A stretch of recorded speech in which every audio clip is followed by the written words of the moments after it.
Have you ever felt like you're trapped in a cycle of buying a new sports game or Call of Duty, playing it for a couple months, getting bored, and complaining about there being no good games out, and then getting hyped for the new game all over again the next year? If you have, you are not alone. As many of us gamers out there can relate to that feeling. That feeling is intentional and is meticulously designed to maximize profit for corporations like 2K, EA, and Activision, all while completely disregarding or only half listening to the consumers like you and me. Here are the 3 biggest reasons why the yearly release model sucks.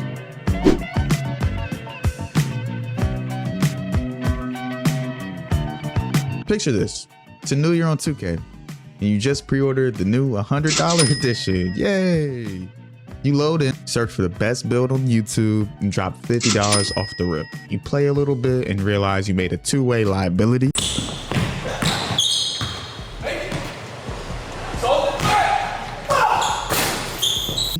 And need to make a whole new build, but have no fears. With the all-new Rebirth, you can skip the grind and just pay $100 to max off your build off the rip. Now that's already $250 down the drain. Assuming you didn't buy any VC for clothes or skill boots, because I know how you niggas get. You get in swags, you just start racking up charges, bro.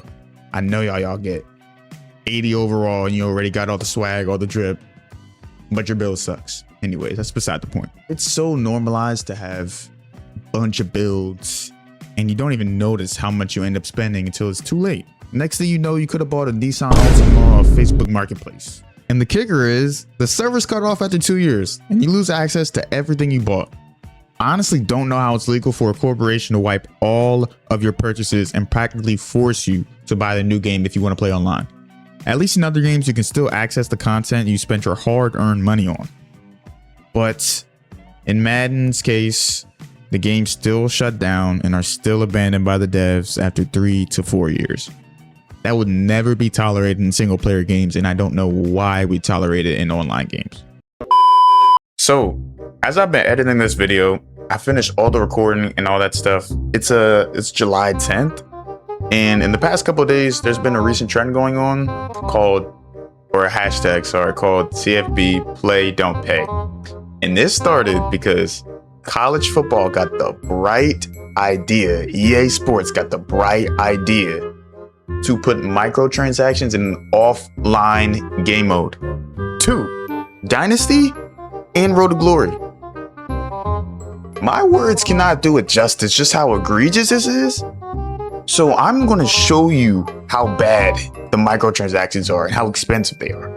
As you can see here, I'm on Dynasty mode. For those of you that don't play this game, that don't know, you can create your own coach, level up, take your own school, pick whatever school, do whatever. Basically, it's supposed to just be some offline fun sandbox mode, right? But if you're going down to upgrade coach skills, right? Oh, what is that? In the bottom left there, that looks like purchase coach points. Let me see what this is. Oh, purchase max coach level. 1200. That must be like online points, right? Oh, no.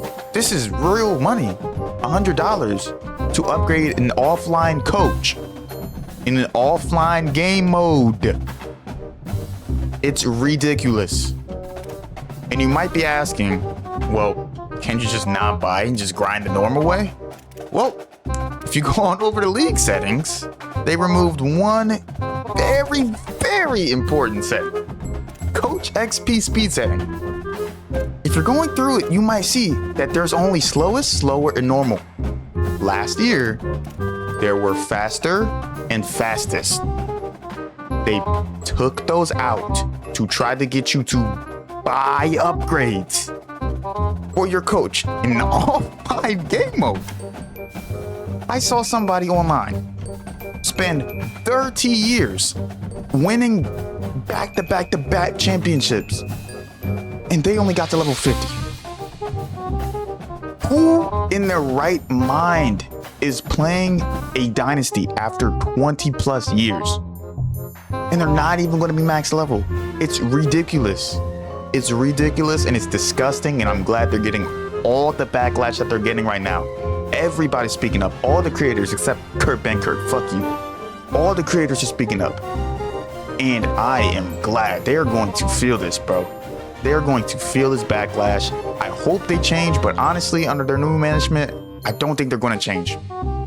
And they're going to lose a lot of money. And I cannot wait. I hope something like this happens for 2K as well. But 2K niggas got no backbone.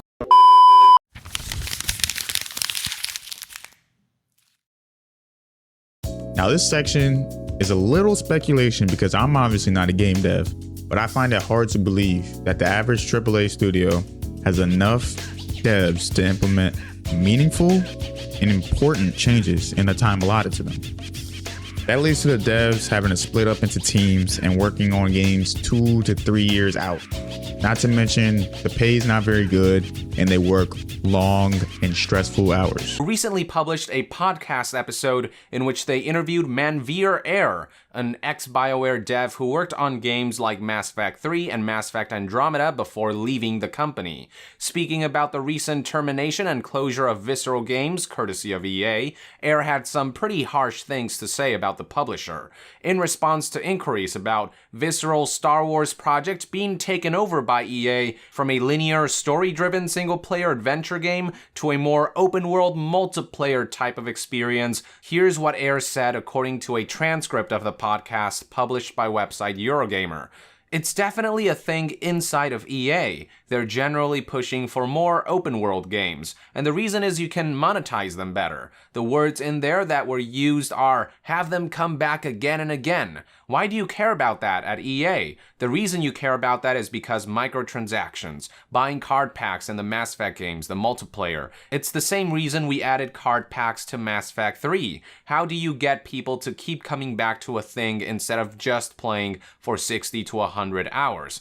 The problem is that we have scaled up our budgets to $100 million plus, and we haven't actually made a space for good, linear single-player games that are under that. But why can't we do both? Why does it have to be one or the other? And the reason is that EA and those big publishers in general only care about the highest return on investment. They don't actually care about what the players want. They care about what the players will pay for.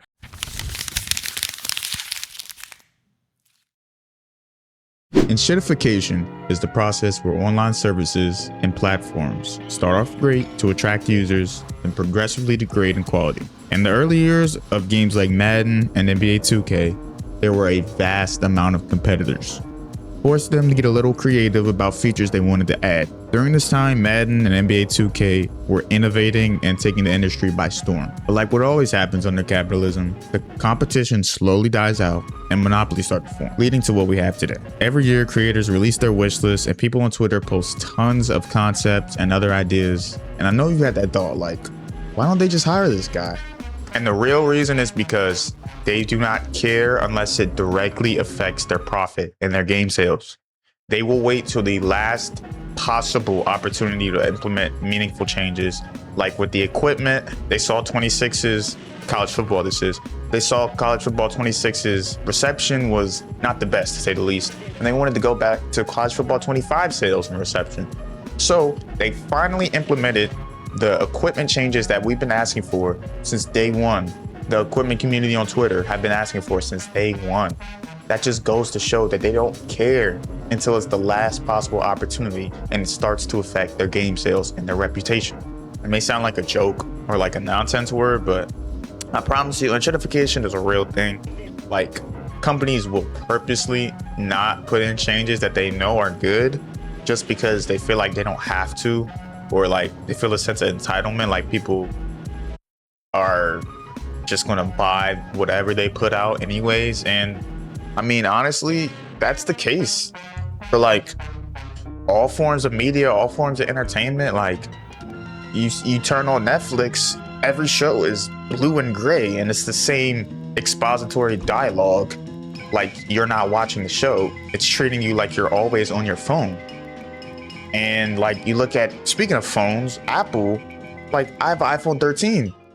This thing stays alive for 2 seconds. 2 seconds, I swear. You charge it, it's about to blow up. They make it so slow over time, so I'm forced to buy the new phone. Like, it's ridiculous. It affects all forms of life. It's terrible. It is terrible.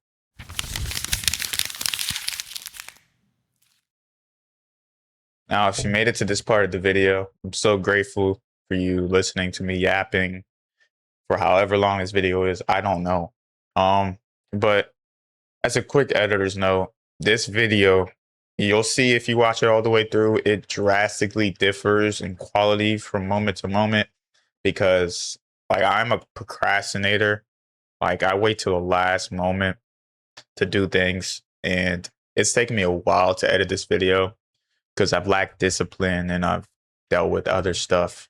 But as the days of summer dwindle and it's currently July 22nd, only got about like a month of summer left, I just I gotta slog through it. Like I gotta upload this video because I'm not gonna have that much free time in a month or so. So I really do hope you enjoyed this video. I definitely got more. So stay tuned. I appreciate you. Subscribe and like, do all that if you want to. And I'm gonna try to upload more, not once every 3-4 months. Thank you. Hell no. My niggas flew from Atlanta to fuck on the scammer. She knew it was gonna do it the worst. But all of my bitches got manners. They like their little cannons when they feeling down in the dirt. Monkey club filled with bananas with choppers and hammers. We getting our case from the Turks. Shot it so bad, got my hand in the skirt. Play with that pussy, I'm making it squirt.